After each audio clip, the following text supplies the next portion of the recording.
civil service পৰীক্ষাৰ কাৰণে আমি বেছিকৈ পঢ়িব লাগে নে বেছিকৈ লিখিব লাগে উত্তৰটো হ'ল কি যে আমি বেছিকৈ লিখিব লাগে কাৰণ প্ৰত্যেক এস্পিৰেণ্টে পঢ়ে আৰু বহুতে বহুত পঢ়ি বহুত জ্ঞান অৰ্জন কৰে কিন্তু পৰীক্ষা ক্লিয়াৰ কৰিব নোৱাৰে তাৰ কাৰণটো হ'ল কি যে পৰীক্ষাৰ বহিখনত বহুত ধুনীয়াকৈ লিখি এখন আটক ধুনীয়া উত্তৰ বহি পৰীক্ষকৰ হাতত দিব নোৱাৰে আমি যদি চাওঁ ভাৰতবৰ্ষৰ যিখিনি চৰকাৰী পৰীক্ষা আছে সেই পৰীক্ষাখিনি কেতিয়াও ইনোভেশ্যন দাবী নকৰে আৰু মানে মানুহ ইনোভেটিভ হ'ব নালাগে মানুহ জাষ্ট পৰীক্ষাটোৱে যি ডিমাণ্ড কৰিছে সাপোজ সিভিল সাৰ্ভিসৰ পৰীক্ষাত কি ডিমাণ্ড কৰিছে যে সবৰে অলপ অলপ জ্ঞান থাকিব লাগে মানে jack of all trades master of নান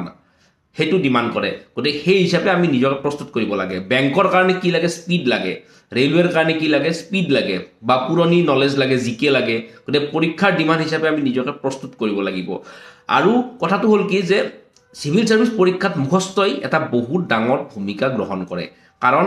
যদি আমি ভালকে মুখস্থ কৰি যদি পৰীক্ষাত ভাল ডেটা বহাব পাৰোঁ ভাল ষ্টেটিষ্টিক্স লিখিব পাৰোঁ ভাল কোটেশন দিব পাৰোঁ তেনেহ'লে আমাৰ নম্বৰ পোৱাৰ চান্স বহুতখিনি বাঢ়ি যায় আৰু এটা বস্তু ইম্পৰ্টেণ্ট হৈছে কি যে শব্দ সম্ভাৰ ভকেবুলাৰী তো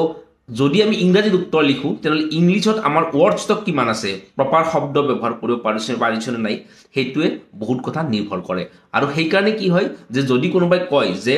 আমাৰ উত্তৰবিলাক আমি যিকোনো ভাষাত লিখিব পাৰোঁ কিন্তু আমাক কনচেপ্ট লাগে সেই কথাটো একেবাৰে গোকাত মিছা আৰু সেইকাৰণে মেক্সিমাম ষ্টুডেণ্টে বহুতে আজিকালি অসমীয়া মিডিয়ামত বা নিজৰ ভাৰ্নাকুলাৰ মিডিয়ামত লিখিব ষ্টাৰ্ট কৰিছে কাৰণ তেওঁলোকে ইংৰাজীত যদি শব্দ সম্ভাৰটো ষ্ট্ৰং কৰিব লাগে তেওঁলোকে বহুতখিনি সময় সেই শব্দ সম্ভাৰ অৰ্থাৎ ভাষাটোৰ ওপৰত ইনভেষ্ট কৰিব লাগিব আৰু সেইকাৰণে মাতৃভাষাটো বহুতে উত্তৰ লিখা বৰ্তমান আৰম্ভ কৰিছে গতিকে এইখিনিয়েই বেষ্ট উইচেছ পঢ়ি থাকিলে হ'ল